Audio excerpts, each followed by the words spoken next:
Kilalanin ang PBA bigman na kasali sa 3-point shootout na gaganapin sa Bacolod ngayong All-Star Weekend. At bago nga ang lahat, baka naman po pwedeng makahingi ng isang subscription para sa ating channel or paki-follow na rin po kung nagustuhan nyo ang ating mga basketball update. At kung ito na may makakabigat para sa inyo, kahit isang like and share na lamang po. Maraming salamat po. 2024 PBA All-Star Weekend sa Bacolod sa March 22 to 24.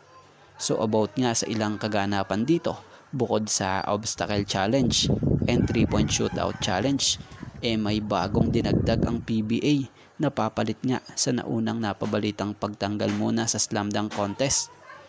Bagamat maraming nadismaya ang mga PBA fans dahil sa pagkakaalis ng Slam Dunk Contest ngayong paparating na PBA All-Star, may palubag loob naman dito na pinalit ang PBA kung saan gumawa ng paraan ang liga para magustuhan rin ng mga fans ng PBA ang ipapalit nila, at ito nga'y ang 3-point contest na para sa mga big man.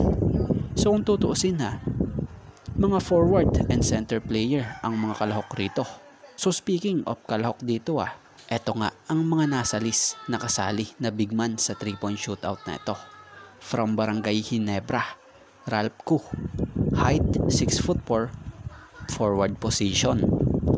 From Blackwater, Christian David, height 6'6", position forward. From Converge, Kit Zaldivar, height 6'6", position center. From Magnolia, Aris Dionisio, height 6'4", position forward. From Meralco Bolts, Brandon Bates, height 6'8", position center. From NLEX, Sean Anthony, height 6'4", position forward. From Northport, JM Calma, height 6'6", position center. From Phoenix Super LPG, Jason Perkins, height 6'4", position forward. From Rain or Shine, Kit Datu, height 6'8", position forward. From SMB, Muala Tautua, height 6'8", position forward and center.